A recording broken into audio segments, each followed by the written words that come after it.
Hi everyone, welcome back. We are in the kitchen today.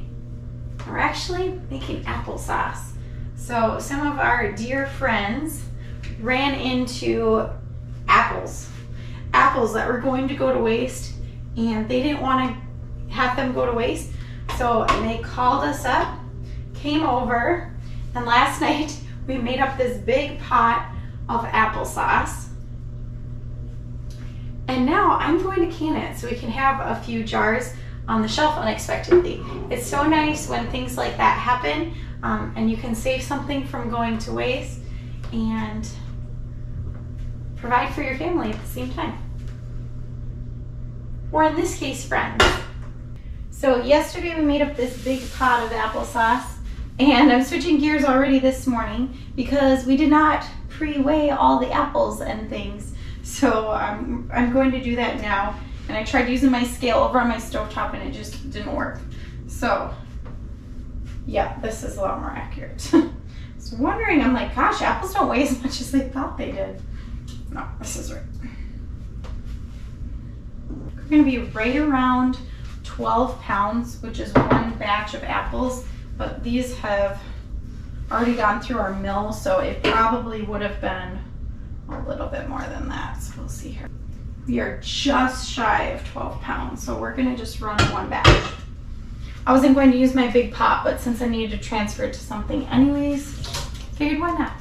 The recipe I'm using is from the Ball Canning book, but if you don't have it, you can find a recipe on the National Center for Home Food Preservation website.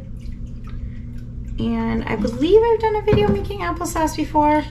If so, I'll link it here with more specific details going into depth through the whole process, since this is already applesauce. And 1/4 cup of lemon juice. And then since these apples, they weren't necessarily sweet, but they weren't sour. Like the last batch of apples we had were more like green apples. So I did add a couple cups of sugar to like a quadruple batch. But this one I'm gonna try without sugar, and then we'll probably taste it before we get it canned up just to be sure we like it. So actually I might stir this in quick so we can taste it. Let's find a big spoon. Matt made me this gigantic spoon a while ago when we were going to try doing syrup, and I was trying to make maple sugar. Just trying to always substitute better that sugar in our diet. And that was just an epic failure for me. I think I made a video and never posted it. I tried to make the maple sugar and I almost wrecked my KitchenAid mixer, and it was a lot. And I still have, it turned into more of like a candy. It's kind of like a little melt in your mouth candy, and I still have some, and that was probably 2, maybe even 3 years ago, I'm not sure. But we do not have any maple trees that we can really tap at our house. So this time of year, everybody's out tapping their maple trees, and frankly, we're jealous. We're completely jealous that we can't do that. But a few years back, we tried tapping our black walnut trees. Unfortunately, it rained or something, and we just never ended up getting any sap off of it. So we kind of wrote it off and hadn't done it again. And then Matt was at his brother's house yesterday, and they had tapped their black walnut trees, and they tasted the sap and were like, oh, it tastes like pecan pie. So Matt's already got taps on the trees. He's trying to tap those black walnut trees now, see if we can get something off of them, because why not?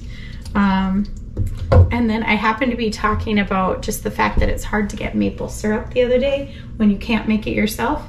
And someone overheard me who makes maple syrup. So we're working on a trade of honey for maple syrup, which is super exciting that we'll have that on hand.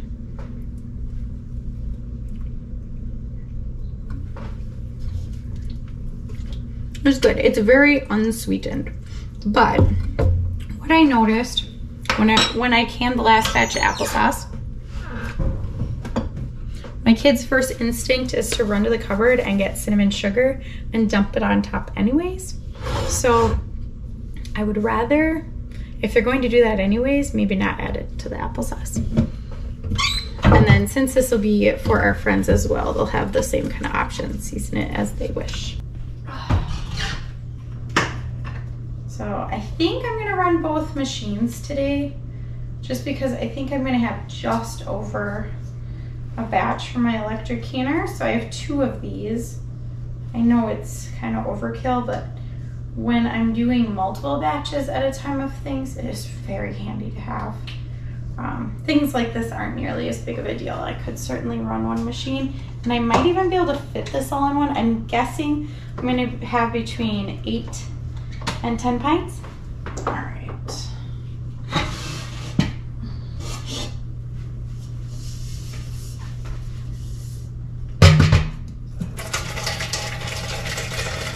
If you haven't used an electric canner before,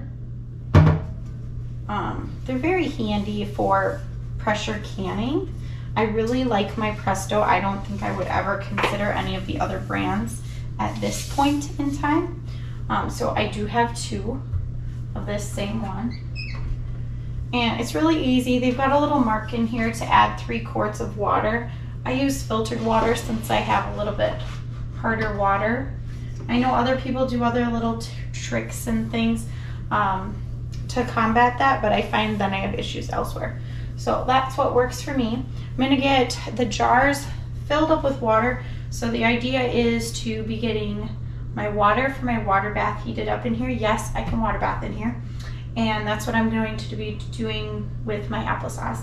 And then my jars will be hot, my water will be hot, and I like to fill my jars all the way up so that I can actually have enough water and not have to heat up a kettle or something for that. It is kind of fun to can this time of year because I've got my already clean, ready to go jars, just waiting as we're emptying jars of salsa and things like that. We haven't even broken into our pickles yet for the year. We're still eating fermented pickles and we're in March, which is kind of crazy.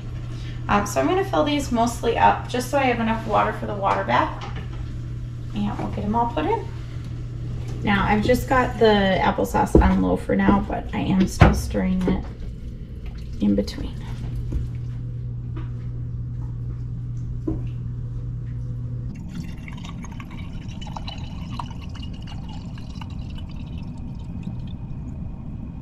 All right, I'm getting ready to start my pressure canner, but I'll be water bathing it. So a water bath there. I'm gonna put my lid on after I've got all my jars in. I'm not going to use my regulator at all for water bathing. That's just for pressure canning. I'm gonna get it all shut and locked up. And then I just turn this knob to either pressure can or boiling water can. And then I'm gonna put my time for applesauce. It's 20 minutes for pints. And then it says insert jars. I already did that part. So it's going to warm up. Now this applesauce is warming up fast, so I'm going to get everything set up for canning. I need a workspace to fill my jars, so I never used to use my stovetop, but I have been using that more and more, especially if I have something set down that I can use to make my mess area. I like to turn my handles so that I can get this really close when I'm pouring. I've got my jar lifter and a funnel. Got something for debubbling. I'm using a chopstick someone sent me.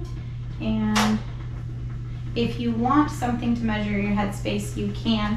I don't typically pull something out, although I do also have something someone sent me for that if I want to use it, especially if I'm teaching the kids and showing them.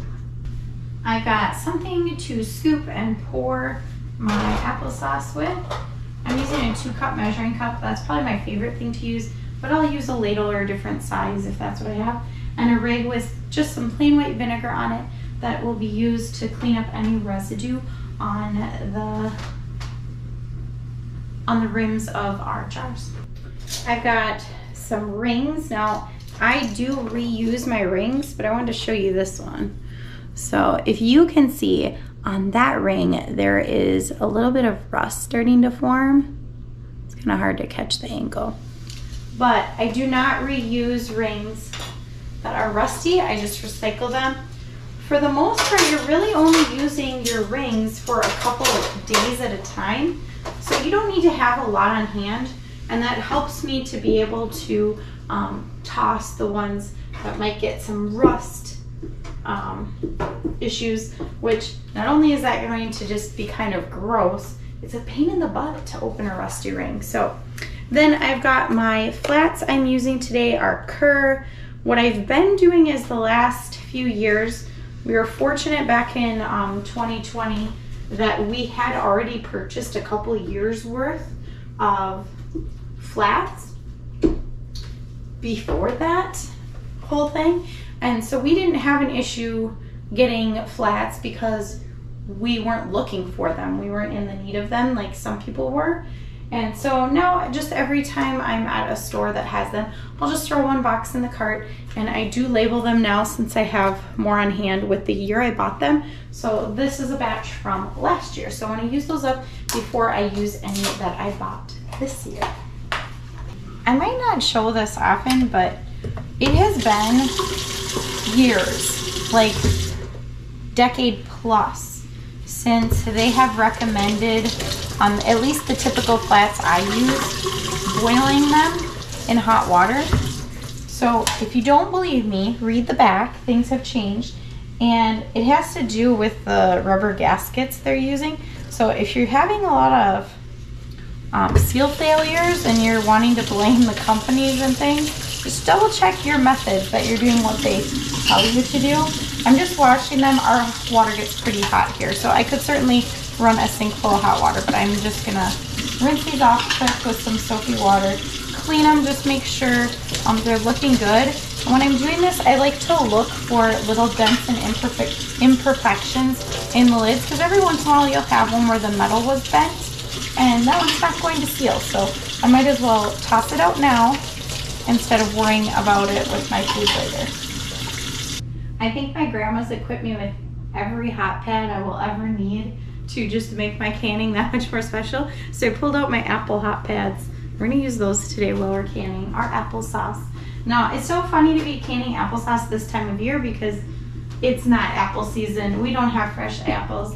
These are conventionally grown apples that we're just going to get tossed anyways. And as much as I would rather use our own homegrown apples and things, I really think there's something special about using up things that otherwise would be lost. And when you put it out there that, you know, you won't let things go to waste, people are very quick to either ask you for help preserving things or know that you will take care of something. And it's kind of a good feeling to like know you can do that for whatever joy it brings you. Oh, looks like we're ready for some canning. All right, so it says to fill our jars. Since I don't quite have the applesauce boiling, I want to get it at a boil. It's definitely been simmering on and off, and then when I stir it, nothing. So we're going to turn it up a little bit. All right, I already turned it down a little because I could tell I could not maintain that heat. I want to make sure I'm stirring it constantly enough that nothing's sticking to the bottom, but I also want to be able to pack my jars, and if I have it too high, it's going to start burning in between each jar. So turn it down a little. It's still higher than we started at. All right, I think we've got it. These are a little crooked there. We are at just a normal little steady manageable boil right now. So we're gonna start filling some applesauce jars. I probably still will have to turn my burner down as I go because the applesauce really only is about up to here in here. So it would be very easy to burn it as I empty this. All right, so since we're water bathing, I just dump this water back in. And then once I have too much water where I don't need the extra, then I can dump it in the sink.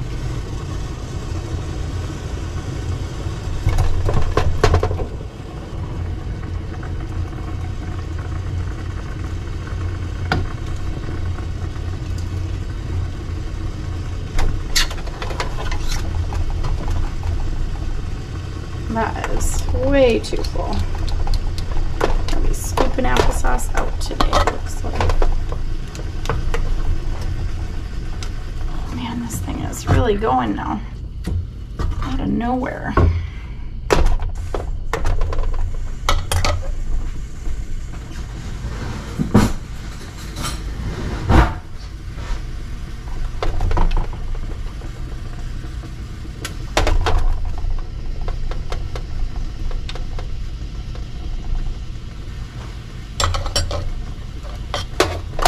All right, so quickly go from too much applesauce to not quite enough.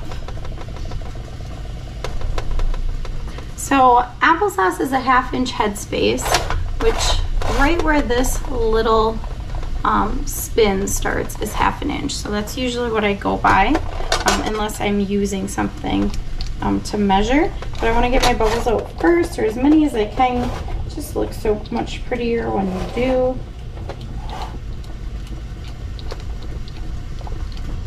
And then we can be really sure we've got that right headspace when we do this.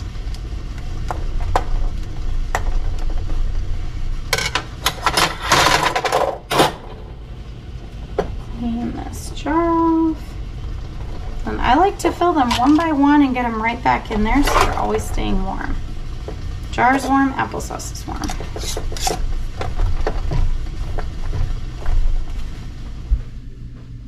Alright, so I've got 4 pints in here already, and I have more than enough water. So I am going to dump these just down the sink. Now, if I needed hot water to wash any more jars or lids or things, I would use it for that. Alright, we've got the 8 pints in here, and there's still a little bit left. I don't know if it's really worth it to run another batch. We could certainly eat it fresh. But I might just run another batch to get the other canner going and run it. So I've locked this all up, and then I'm clicking play. My jars are filled, and it's going to heat up to pressure, then heat for 20 minutes.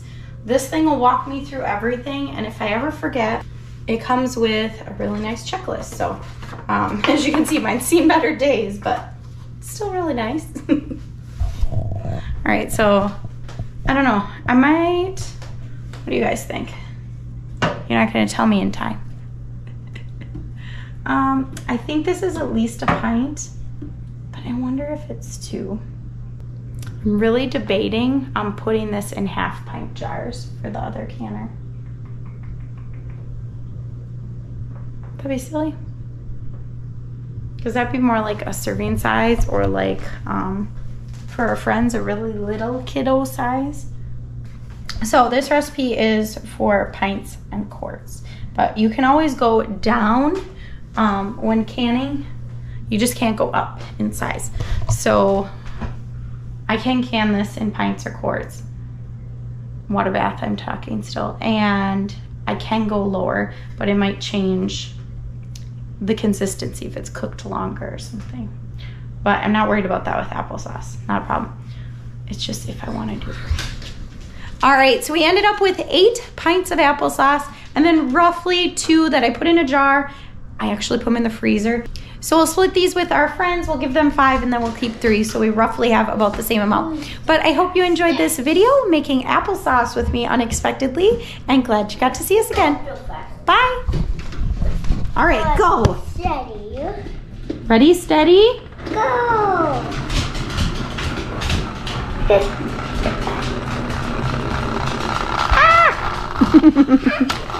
So slow. Oh, he's coming back to you. The other Thomas is slow.